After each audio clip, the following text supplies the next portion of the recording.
What's good, YouTube? Scatter Report back here with another deck profile. Today I will be profiling my Android 20 list. As you guys know, I love playing Androids, and of course, when the new Super 17 SR was created, I've been playing around with it in a bunch of different decks. But Android 20 is a lot of fun. He's pretty similar to Piccolo in a sense, where he gets to add cards to your hand without attacking. So on his front side, once per turn, you get to look at the 3 cards at the top of your deck, pick a green or yellow Android card, put it in your hand, and then you put the remaining at the bottom of your deck. When you're at 4 life, you untap 2 energy, awaken. On his backside, you get to draw a card, and then he has activate main that says you can pay a green to put a 3 cost or less Android from your drop area into play in rest mode with its skills negated for the turn.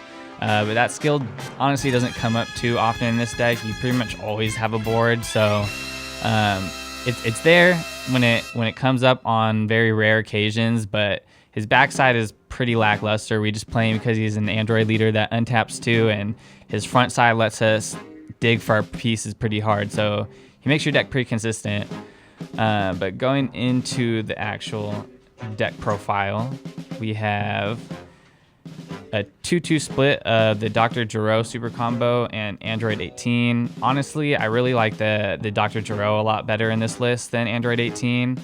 But the one downside to this leader is he only grabs Androids. So in order to keep our advantage up, we have to run as many Android cards as possible. So running 4 Dr. Giro, it just lessens the consistency because he's not an Android himself. So we run the 18. She's still obviously a really good card, but like I said, we're trying to keep our Android count up just so we don't miss off the leader ability, because when you miss off of it, it feels really bad and you just want as many cards as you can possibly have. Then we play, this is tricolor, so we're playing 4 of the Android 17 check land. He's an Android, which is amazing because he lets you, in this deck it's really easy to streamline the check lands in this deck. So we play 4 of him. We play 4 Hidden Potential. Obviously, Hidden Potential is arguably the best counterplay in the game right now. This card just does too much. The fact that untaps an energy just lets you keep your defenses up. So we max out on him because he helps us stay alive. And then we run 1 of the Android 21 Bad Omen. It's a card that people obviously always have to respect. Put your opponent at 1 less life. And I just wanted that 9th green-blue energy just to keep my opening hands more consistent. And she's an Android, so you can always search her off leader. And then we play 2 Frost Deadly Poisons. Again, this is arguably the 2nd best counterplay in the game. So we just want all the good counterplays in our deck. So that's why we play it. Then we play 3 Hellfighter 17. This guy, he's just really good. He's yellow. He's an Android, and he's a 3-drop. So he just fulfills a lot of the needs that this deck has. You can search him off leader. He's a 3, so he combines with any of our 6s to go into Super 17 or our cell. And he's just a good card. You know, he turns off a lot of cards. He saves you in a pinch. So yeah, 3 of those. Then we play 4 Brawly All-Out Assaults. Arguably the best arrival card in the game. So we max out on him just because we can't search him. So he's something that you want to keep in your opening hand. So just remember that, because if you use your leader ability and you reveal 1 to 2 of these guys, they're going on the bottom of your deck. So when you see them in your opening hand, hold on to these guys because you need them in order to do like all your plays. So max out on him. And then going into our 9 drops, we run 3 Super 17. Obviously the new SR from set 9. This guy just puts in a lot of work in matchups where they don't really self-awaken very easily. He's just amazing because you get to crit them for 4 life and then immediately start putting pressure on them to put them down to 3. And if you have Bad Omen in your energy, you just put them, pretty much say that that's just 5 life that you just don't get. And then we run 3 of the 9-drop cell. Well, the biggest reason to run an Android leader is that you get to run the 9-drop cell Piccolo is obviously the better all-around leader for successor decks, but they don't have access to Cell. So the Cell honestly wins you the Piccolo matchup just because you're basically playing the same game. You don't really do a lot of stuff. But the fact that when this sticks, you get to look at their hand and take out any of their bombs. So he's just really huge in that aspect. He closes out games against Piccolo and a lot of other decks. So yeah, he's big.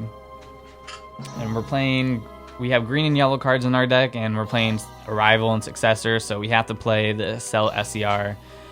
This guy just steals games. He's absolutely busted, and since we are playing Tricolor, we have the hidden potentials, we have the Frost Deadly Poisons, so when we go into him, if our opponent has a counterplay for him, we have a response.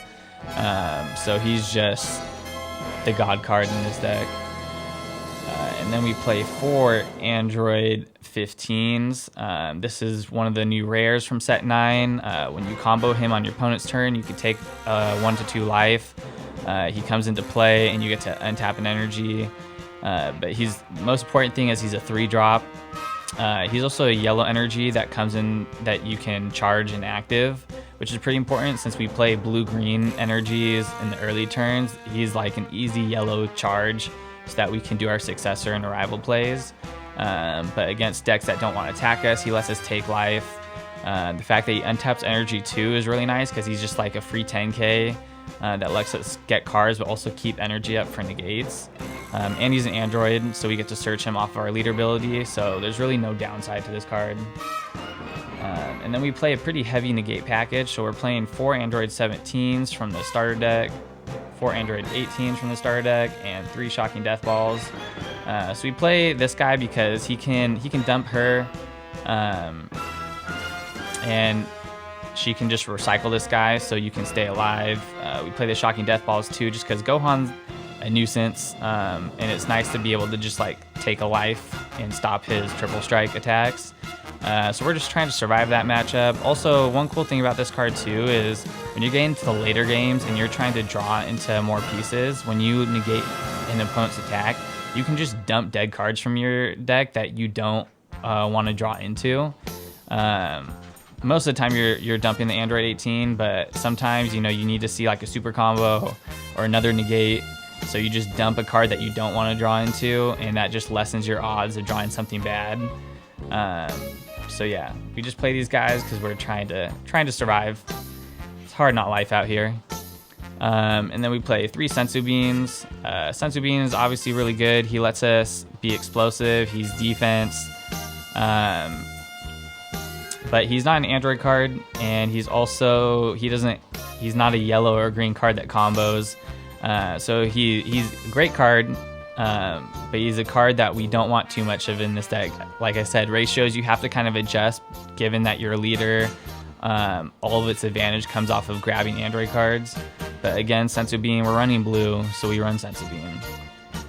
And 2 Saiyan Instincts. This card is obviously just great because it's the yellow 5k that we can combo to help Arrival.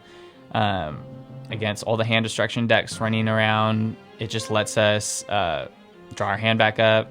Really no downside to this card. 1 Deadly Defender, Android 18. We run 1 of her because we have multiple ways to dump her into the graveyard, into the drop area from the deck. And like I said, I mentioned earlier that the leader backside, it doesn't come up too often, but if it does come up, Android 18 Deadly Defender is typically your best option to grab back off of it just because it's extra defense. So we run 1 of her just because we can drop her early from the deck, and then if we ever do need to use our leader's backside ability, we can bring her out for 1 green energy. And then to round out the deck, the 50th card is the Tournament Pack Cell that just came out. So he's really cool because if you're sitting with a 9-drop Cell in hand and you Successor into it, if your opponent's ever able to deal with it, then you can just drop this guy down, and if you have more Successor plays in your hand next turn, you can just keep going into them. So he's added protection. He basically says that, you either, like, you're gonna get something off. If they don't kill your Cell, you're just gonna successor next turn anyways. If they do kill it, you play this guy and your successor next turn anyways. So he's just added Assurance, and he's an android. He's a green 5K. So it's just a good one of. It's a flex spot. You can really have this be anything you want. I just thought it was a really good one of. It's come in clutch in testing, so that's why he's in there. But yeah, that was pretty much it for the Android 20 deck. If you have any questions about it, any techs that you're playing that I didn't mention, put them in the comments below. Everything is always appreciated.